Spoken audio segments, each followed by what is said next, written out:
Hello बच्चों, तो आज हम लोग देखने जा रहे हैं इफेक्टिव रेजिस्टेंस निकालने के कुछ और क्वेश्चंस।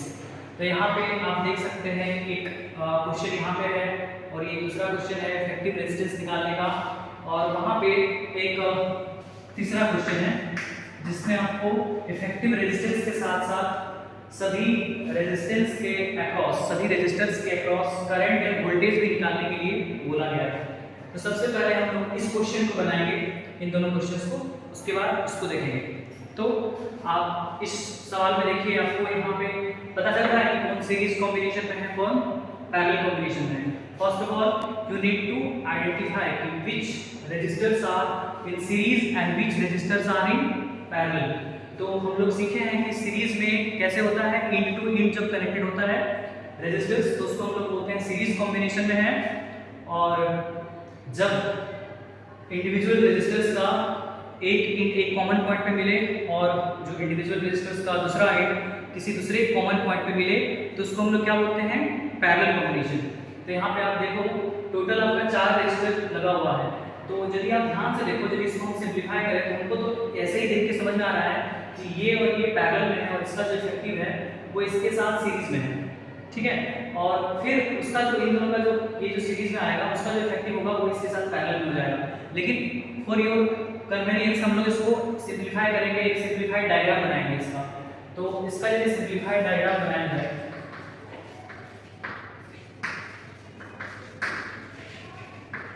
इसका यदि सिंप्लीफाइड डायग्राम बनाया जाए, देखिए आप कैसे बना सकते हैं।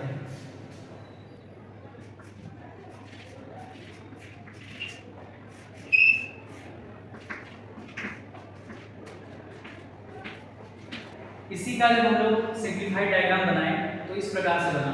ये जो 3 ओम है और ये जो 6 ओम है वो आपका पैरेलल कॉम्बिनेशन है। कैसे पहचाने, देखो आप यहाँ पे इसका जो 1 टर्मिनल है और इस रेजिस्टर का जो 1 टर्मिनल है ये कॉमन पॉइंट पे मिल रहा है, और जो दूसरा है वो दूसरे कॉमन पॉइंट पे मिल रहा है। यहाँ पे आप कहीं भी मिला सकते हो, यहाँ यहाँ यहाँ यहाँ यहाँ चाहो, बीच में कोई जंक्शन नहीं होना चाहिए। तो आप ध्यान से देखो, ये जो 6 ओम का रेजिस्टर है और ये 3 ओम का रेजिस्टर है, ये पैरेलल कॉम्बिनेशन में है। इसी को हम ऐसे बनाए पैरेलल में, एक कॉमन पॉइंट पे मिल रहा है और दूसरा एक दूसरे कॉमन पॉइंट पे। यहाँ पे भी आप इस चीज को समझ सकते थे, एक कॉमन पॉइंट पे ये दोनों मिल रहा है दोनों, और दूसरा आप कहीं भी मिला लो, यहाँ पे मिला लो या फिर जहाँ मिलाना है आपको ऐसे मिला लो, ठीक है, या फिर ऐसे मिला लो, ठीक है, या फिर किसी भी पॉइंट बीच में जंक्शन नहीं होना चाहिए। अब इसको आप इजीली सिंप्लीफाई कर सकते हो। आपको पता है 6 और 3 का इफेक्टिव हम लोग कैसे निकालते हैं। R equivalent is equal to क्या होता है, R1 × R2 bye R1 plus R2। तो कितना हो गया, 6 और 3, 6 × 18 और 6 और 3 9, कितना हो गया इसका 2 ओम। तो इन दोनों का जो इफेक्टिव रेजिस्टेंस आया वो कितना आया, 2 ओम। इनके बदले हम लिख सकते हैं 2 ओम। आशा करते हैं आपको समझ में आ रहा है। इन दोनों का इफेक्टिव कितना आया, 2 ओम। और पहले से आपका यहाँ पे कितना दिया हुआ है, 2 ओम। तो ये जो दोनों है ये किसमें आ गया, सीरीज में। तो आप जानते हो R इफेक्टिव जब निकालते हैं सीरीज में तो हम लोग जोड़ते हैं, जो अरिथमेटिक सम होता है वही करना है यहाँ पे। तो इतना हो जाएगा 4 ओम। अब देखो आप यहाँ पे ये जो रजिस्टर है और ये जो रजिस्टर है वापस से किसमें आ गया, यस, पैरेलल कॉम्बिनेशन में। फिर आप क्या करोगे, R इक्विवेलेंट निकालने के लिए R1 × R2 upon R1 plus R2, तो 4 × 4 अपॉन 4 प्लस 4 दैट इज 8। यहाँ पे कितना आ गया, 2 16 अपॉन 8, तो आपको कितना आया, 2 ओम। तो इसका आंसर कितना हुआ, इफेक्टिव रेजिस्टेंस का कितना आया, 2 ओम। तो अब चलते हैं दूसरे क्वेश्चन की तरफ। ये जो दूसरा क्वेश्चन है इसमें भी आप ध्यान से देखो तो ये वाला रजिस्टर, ये वाला रजिस्टर और ये वाला रजिस्टर आपका पैरेलल कॉम्बिनेशन में है, क्योंकि इनका एक एंड देखिए यहाँ पे एक कॉमन पॉइंट मिल रहा है और जो दूसरा एंड है वो दूसरे कॉमन पॉइंट में मिल रहा है। आप किसी भी पॉइंट में मिला सकते हो। तो ये जो तीनों रजिस्टर्स हैं ये पैरेलल कॉम्बिनेशन में है। आप चाहे तो इनका एक सिंप्लीफाइड डायग्राम बना सकते हैं इस तरह से, 3R 3R 3R, और इनका जो इफेक्टिव होगा वो इसके साथ सीरीज में हो जाएगा। तो सबसे पहले तो आप इसका इफेक्टिव निकाल लो, तो क्या होगा, 1/R is equal to 1/3R plus 1/3R plus 1/3R। तो आपको क्या मिलेगा, ये आपका कितना हो जाएगा 3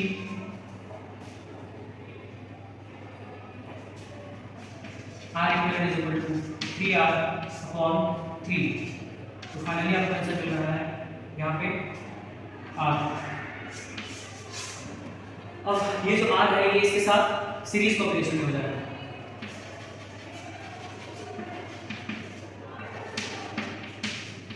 तो आसानी से आप बता सकते हैं कि जो R इक्विवेलेंट आया जो सीरीज में है दोनों क्या हो जाएगा R + R 2R।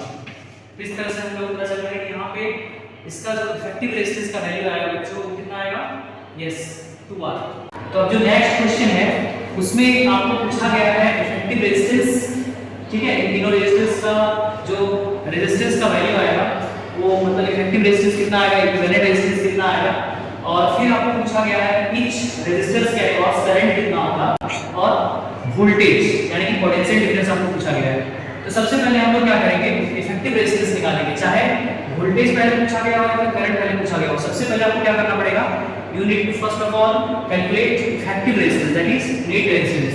तो हम लोग क्या करेंगे, सबसे पहले ये जो अभी पैरेलल में है इनका निकालेंगे और ये इसके साथ सीरीज में हो जाएगा, तो फिर जोड़ेंगे और जितना आएगा that will be our effective resistance. तो हम लोग पता है कि 6 और 3 में इफेक्टिव रेजिस्टेंस कितना होता है हम लोग जानते हैं, तो R इफेक्टिव हम लोग निकाल रहे हैं। R इफेक्टिव 6 और 3 का जो हुआ वो कितना होता है हमें पता है, R1 × R2 / R1 + R2, तो 6 × 3/6 + 3।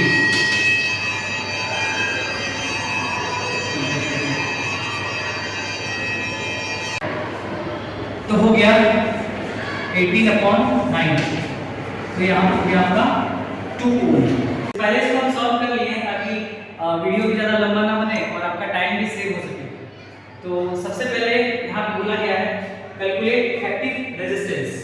तो हम लोग इफेक्टिव रेजिस्टेंस निकालने के लिए क्या किए हैं, इसी का यहाँ पे सिंपलीफाइड डायग्राम हम बनाए हैं, आराम से आप देखिए।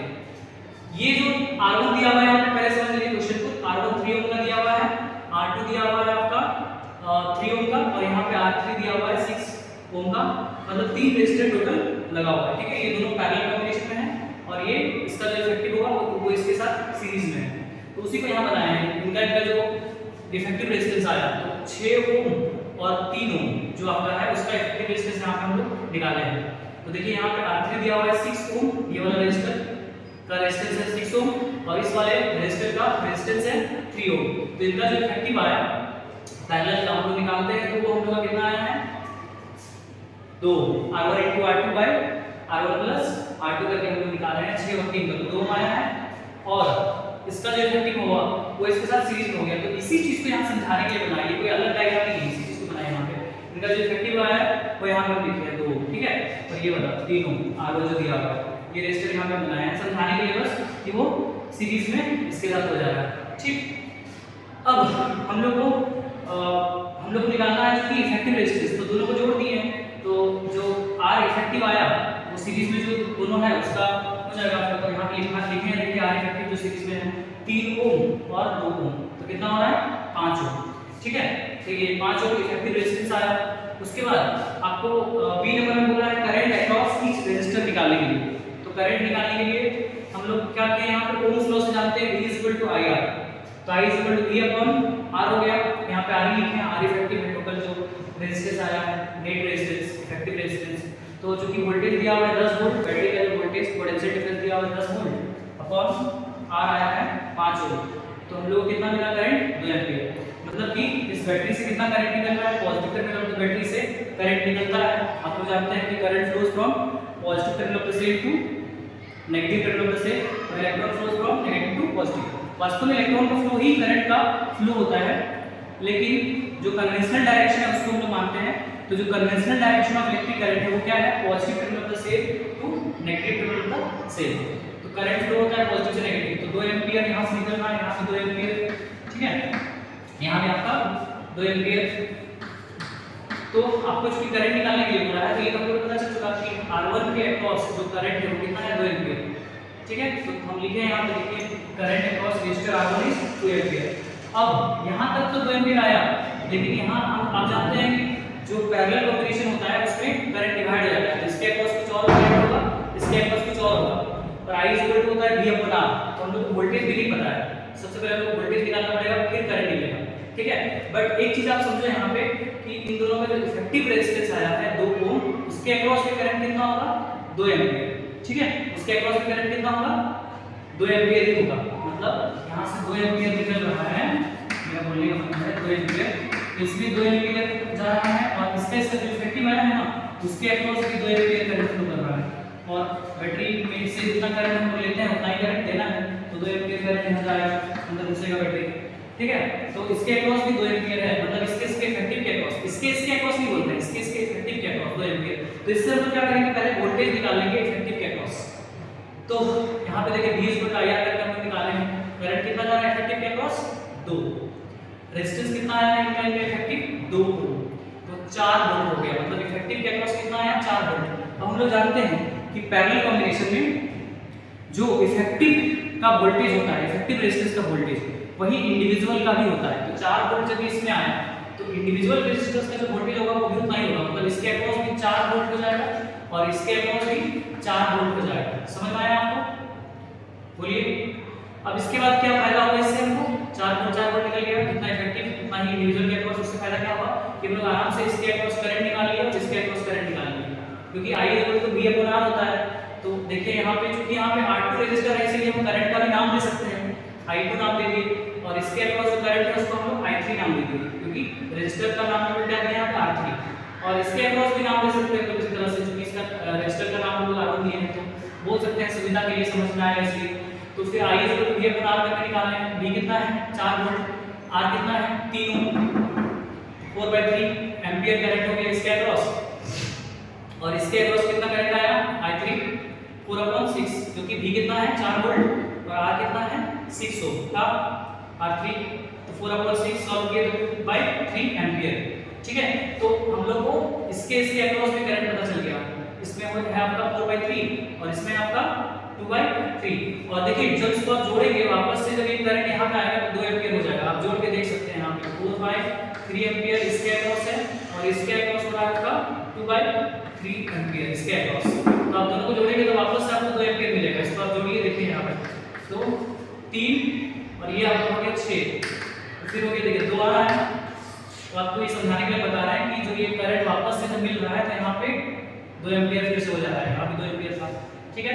तो करंट हम लोग निकाल चुके, वही चीज यहाँ बस लिख दी है कि current across resistor R1 is 2 ampere इसके अक्रॉस, ठीक है, और इन दोनों के अक्रॉस जो है उसको भी लिख दिए यहाँ पे कि R2 के अक्रॉस 4/3 एम्पीयर और R3 में 2/3 एम्पीयर।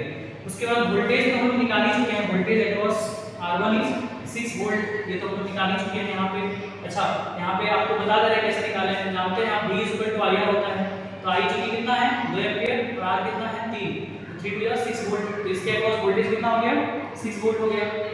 अगर जानते हैं कि सीरीज में वोल्टेज क्या होता है डिवाइड जाता है, तो इसके अक्रॉस वोल्टेज कितना आया है 6 वोल्ट, इसके अक्रॉस वोल्टेज कितना आया है 6 वोल्ट निकाले हम लोग यहाँ पे V इक्वल टू IR करके। करंट कितना था I 2 एम्पीयर और R था 3 to 6 वोल्ट, और इसके अब देखिए इसका हम लोग यहाँ पे वोल्टेज से पहले ही निकाल चुके हैं, इफेक्टिव पे कितना था उतना ही इंडिविजुअल का था, तो ये हम यहाँ पर लिख दिए कि voltage across R1 is 6 volt और ये जो आपका R3 और R2 है उसके अक्रॉस हमने लिख दिए हैं, R2 के अक्रॉस 4 वोल्ट और R3 के अक्रॉस 4 वोल्ट। आशा करते हैं आपको समझ में आया और वीडियो अच्छा लगा। Thank you.